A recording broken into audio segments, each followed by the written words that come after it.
wabarakatuh. Perkenalkan, nama saya Ratu Aldila Putri dari Teknik Budidaya Perikanan kelas D. Saya akan menjelaskan tentang mata kuliah biologi reproduksi ikan, yaitu bagian 1 tentang organ reproduksi ikan. Reproduksi. Tujuan reproduksi, siklus hidup individu, organ individu. Reproduksi merupakan proses biologi individu untuk menghasilkan individu baru agar dapat menambah jumlah dan menjaga kelestarian jenisnya. Reproduksi sama dengan pembiakan sama dengan perbanyakan. 3. Kemampuan reproduksi dimiliki setiap individu dengan tujuan untuk mempertahankan siklus hidup ikan dapat berkesinambungan. Reproduksi dapat terjadi dengan pertemuan antara gamet jantan dan gamet betina yang akan membentuk zigot dan menjadi individu baru. Organ reproduksi ikan. Organ reproduksi ikan terdiri dari komponen kelenjar kelamin yang disebut gonad. Pada ikan betina disebut ovarium, pada ikan jantan disebut testis beserta salurannya. Gambar dapat dilihat di samping. Bagaimana penampakan ovarium dan penampakan testisnya. Selanjutnya, gonad jantan atau testis. Testis gonad jantan bersifat dan bentuknya memanjang atau biasa disebut longitudinal. Pada umumnya berpasangan, kebanyakan testis berwarna putih. Fungsi menghasilkan sel telur. Ciri-ciri testis yaitu lonjong, licin, kuat, lebih kecil daripada ovarium. Terletak pada dinding dorsal bagian tubuh, warna putih kekuningan dan halus. Berat dapat mencapai 12% dari tubuh atau dari berat tubuh atau lebih. Tipe testis ikan yaitu lobular atau telostei, gabungan lobul-lobul yang terpisah dari jaringan luar fibrosus. Tubulur atau biasa disebut gupi, merupakan bagian yang berdiri sendiri. Selanjutnya, gonad betina atau biasa disebut ovarium.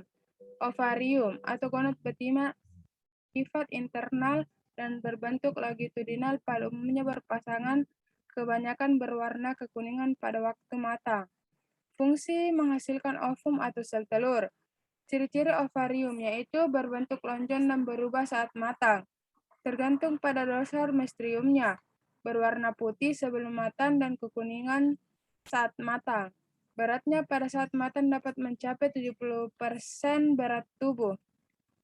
Tipe ovarium, yaitu sikronik, memijah sekali, contohnya pada ikan sidat. Sikronit sebagian musim memijah pendek, contohnya ikan trout. Aksikronik memijah berkali-kali pada ikan nila. Saya akan menjelaskan tentang biologi reproduksi ikan tingkat kematangan gonad bagian 2. Tahap perkembangan gonad jantan, yaitu 1. Spermatogonia, di mana sel-sel germinal aktif membentuk spermatogonia hampir di seluruh tumbulus. 2. Spermatosit primer.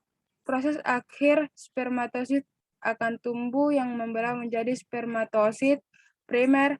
Membran kista spermatosit primer terlihat dengan jelas dan setiap kista mengandung banyak sel spermatosit primer.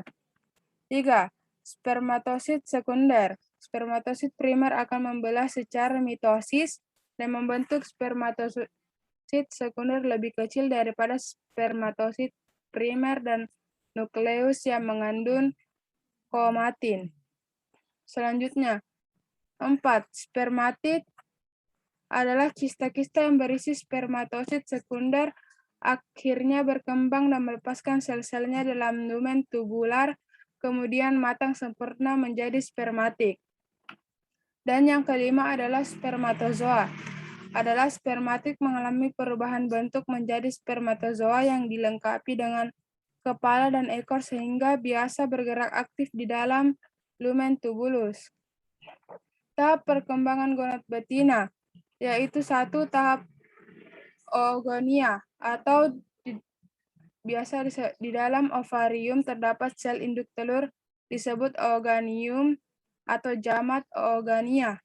Tahap kedua yaitu oosit primer adalah ooganium tubuh besar sebagai oosit primer sebelum membelah secara meiosis. Tahap 3, oosit sekunder. Berbeda dengan meiosis 1 pada spermatogenesis yang menghasilkan 2 spermatosit sekunder yang sama besar. Meiosis 1 pada oosit primer menghasilkan 2 sel dengan komponen sitoplasmik yang berbeda, yaitu 1 sel besar dan 1 sel kecil. Sel yang besar disebut oosit sekunder, sedangkan sel yang kecil disebut badan kutub primer atau polar body. Pada tahap ini terjadi phytogenesis. Tahap keempat, yaitu ootit, yaitu oosit sekunder dan badan kutub primer mengalami pembelahan meiosis tahap 2. Oosit sekunder menghasilkan 2 sel yang berbeda. Satu sel yang besar disebut ootit yang akan berkembang menjadi ovum, sedangkan sel yang kecil disebut badan kutub. Sementara itu, badan kutub hasil meiosis 1 juga membelah menjadi 2 badan kutub sekunder. Hasil akhir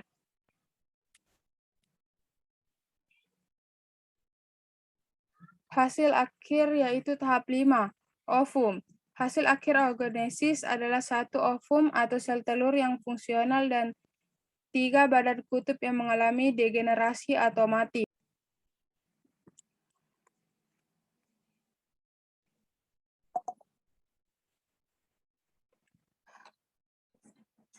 Bagian 3 yaitu hormonal reproduksi ikan.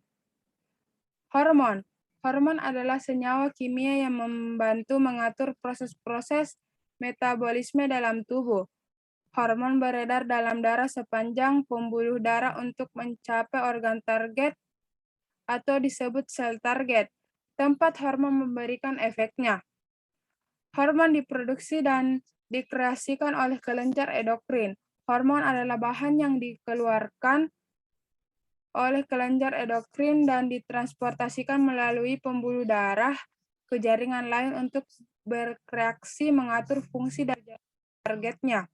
Endokrinologi adalah ilmu yang mempelajari tentang hormon. Selanjutnya yaitu pengaruh hormon bagi tubuh, yaitu hormon dalam jumlah kecil dapat memicu respon tubuh yang sangat luas. Hormon terikat kepada reseptor di permukaan sel atau dalam sel. Ikatan hormon dan reseptor akan mempercepat, memperlambat, atau merubah fungsi selnya. Hormon berfungsi mengatur pertumbuhan, reproduksi, tingkah laku, keseimbangan, dan metabolisme. Selanjutnya, jenis hormon reproduksi ikan. GnRH, gonadotropin release hormone, follicle stimulation hormone, bekerja di hipotalamus hipofisis, sedangkan LH luteinizing hormon, hormon steroid testis dan ovarium bekerja pada gonad. Fungsi selanjutnya, mekanisme hormon atau pematangan gonadnya.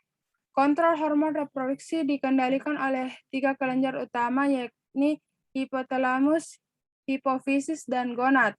Sinyal lingkungan akan ditangkap oleh otak hipotalamus, kemudian hipotalamus akan mensintesis GnRH-nya. GnRH akan merangsang hipofisis menghasilkan FSH untuk pematangan gonad hingga mencapai ukuran maksimumnya.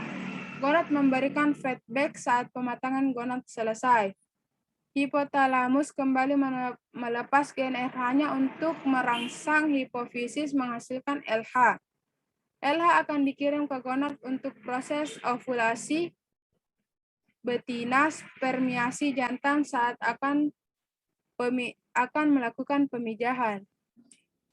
Bagian 4 yaitu biologi reproduksi ikan. Tingkah laku reproduksinya. Sifat seksualitas sekunder dan primer. Ciri seksualitas primer. alat atau organ yang berhubungan langsung dengan proses reproduksi. Contoh, testis dan salurannya atau jantan, ovarium dan salurannya betina. Ciri seksual sekunder. Ciri seksual yang terlihat dari luar tubuh ikan dapat dipakai untuk membedakan ikan jantan dan mana ikan betina. Dimorfisme, satu spesies ikan yang mempunyai sifat morfologi yang dapat dipakai untuk membedakan jantan dan betina dengan jelas. Dikromitisme, satu spesies ikan dibedakan jantan dan betinanya berdasarkan perbedaan warna, maka ikan itu bersifat seksual. Tingkah laku pemijahan ikan. Prapemijahan, aktivitas mencari makan dan ruanya, pembuatan sarang, sekresi feromon atau pengenalan lawan jenis, gerakan lain untuk menarik lawan jenis. Pemijahan, tingkah laku merupakan pengejaran, pengenalan atau komunikasi. Ikan akan melakukan gerakan berupa sentuhan, pemijahan, pembuatan sarang telur, atau ikan-ikan tertentu seperti ikan cupang. Proses pengeluaran telur dan sperma ditandai dengan hempasan air yang akan dipenuhi dengan busa. Pasca pemijahan, perbaikan sarang penjagaan sarang telur. Beberapa ikan yang mengerami telur di mulut tidak makan, contohnya ikan nila. Strategi reproduksi, yaitu ikan akan memijah bila energi tersedia dan akan memijah walaupun dengan pengorbanan fungsi-fungsi yang lain dan berakibat fatal. Sekian penjelasan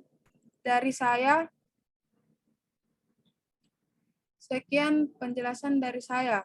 Assalamualaikum warahmatullahi wabarakatuh.